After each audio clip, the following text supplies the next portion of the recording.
Welcome students, मेरे YouTube channel पे आप सभी का एक बार फिर से स्वागत है। जैसा कि एसआई डिप्लोमा कोर्स कर रहे सभी स्टूडेंट्स का जो सेकंड पेपर का ये पार्ट चल रहा है, कम्युनिकेबल और नॉन कम्युनिकेबल डिजीज़ वाला सेकंड पेपर का टॉपिक, उसके अंतर्गत पिछली क्लास में मैंने आपको बताया था एस्केरिस लुम्ब्रिकॉइड के बारे में।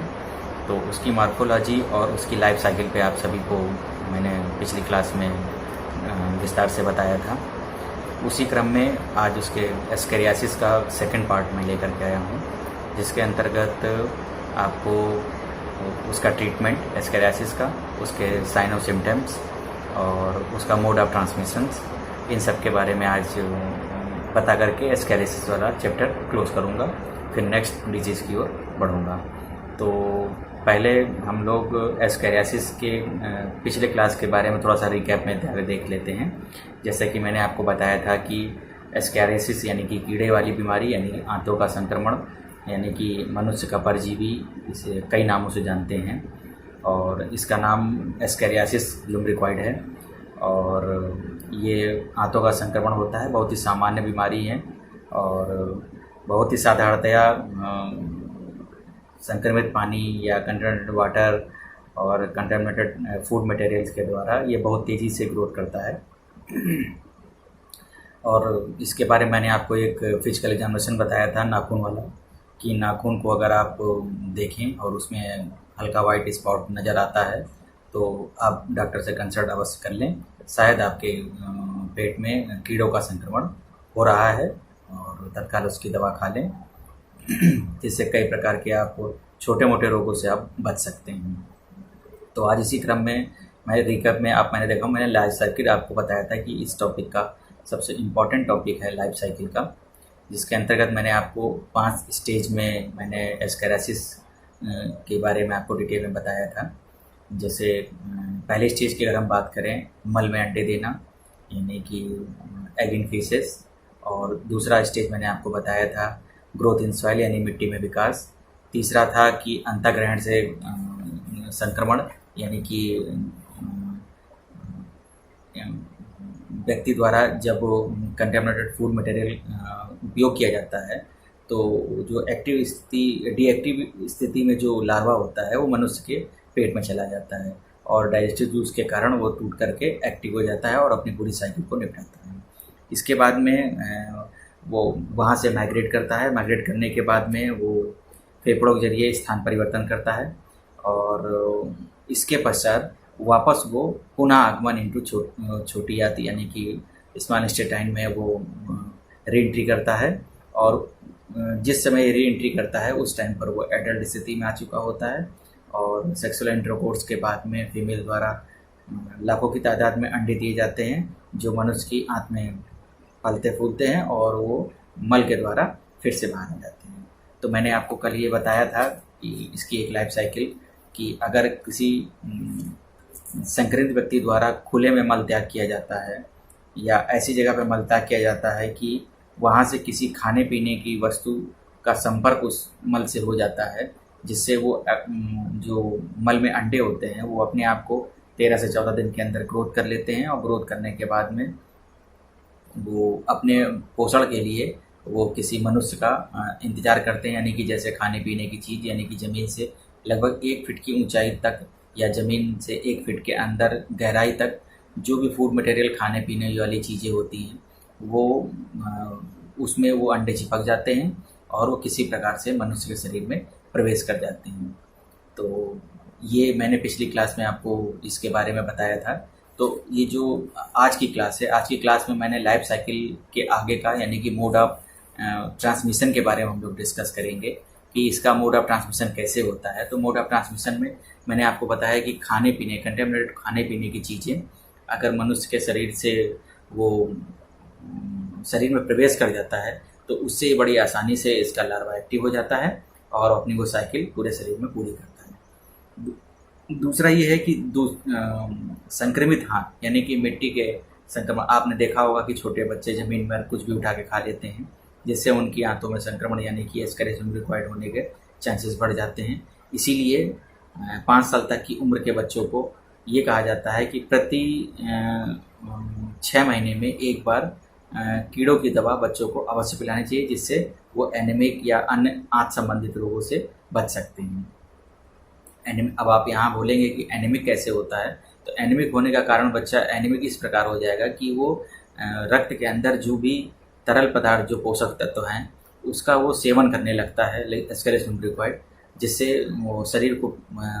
पूरे पोषक आहार नहीं मिल पाते हैं, जिसके कारण से वो बच्चा एनीमिक हो सकता है या व्यक्ति एनीमिक हो सकता है। इसीलिए कई प्रकार की डिफिशियंसी से बचने के लिए बच्चों को प्रति 6 माह में एल्बेंडाजोल, मेबेंडाजोल, पिपराजिन साल्ट,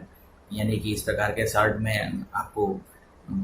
आंतों का संक्रमण से बचने वाली दवाएं मिल जाती हैं, जिसका डॉक्टर हमेशा फिजिकल एग्जामिनेशन करके दवा देने की कोशिश करता है।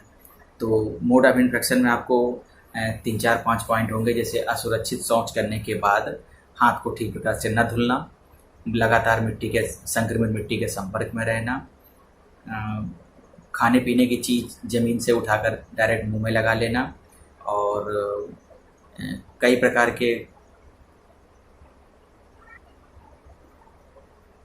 तो ये था मोड ऑफ ट्रांसमिशन। अब अगर हम बात करें कि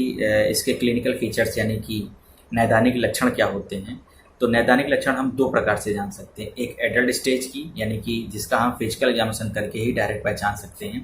कि एस्केरिस निम्फोइड साफ नज़र आता है मल में, और एक होता है कि उसके अंडों को अलग अलग तरीक़ों से पहचानने के लिए, या एक तरीका होता है ब्लड के सैंपल से, वो जब अपने आप को पोषित करने के लिए वो शरीर के अन्य हिस्सों में, जैसे सर्कुलेटरी सिस्टम में, रेस्पिरेटरी सिस्टम में अटैक करता है, तो वो वहाँ के एग्जामिनेशन के द्वारा ही उसकी पहचान हो पाती है। तो नैदानिक लक्षण की अगर हम बात करें, नैदानिक लक्षण जैसे कि अगर वो सर्कुलेटरी सिस्टम के अंतर्गत है, यानी कि परिसंचरण तंत्र में निवास कर रहा है, तो उसमें जैसे कि हार्ट में या माइंड में या किसी ऐसे अंगों में पहुंच गया है जो परिसंचरण के साथ बह रहा है, तो उसमें व्यक्ति को एनीमिक बनाना, यानी कि ब्लड के द्वारा मुख्य पोषक तत्वों का सेवन करते रहना, या अन्य किसी अंगों में जैसे लीवर में जाकर लीवर डिसऑर्डर उत्पन्न करना, ब्रेन में जाने पर फिट्स के लक्षण दिखाई पड़ना, स्पाइनल कॉर्ड में जाकर के भूलने की बीमारी या उसके जो तंत्रिका आवेग है उन पे अटैक करना, ये इस प्रकार के कई डिफिशियंसी को वो उत्पन्न करता है। जैसे विटामिन ए डिफिशियंसी डिसऑर्डर्स भी उत्पन्न करता है। जिससे बचने के लिए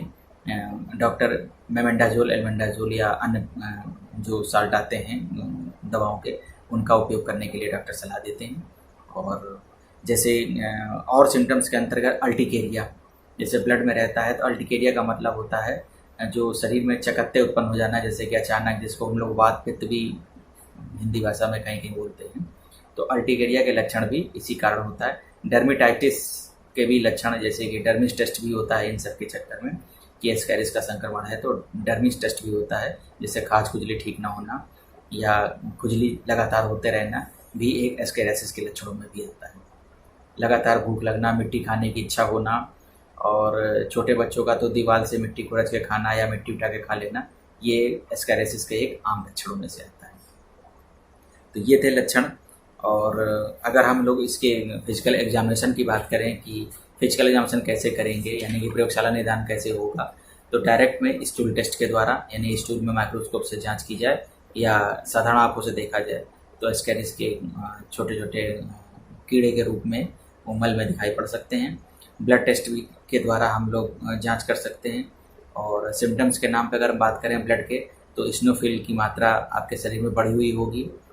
अगर एस्केरियासिस का संक्रमण है, और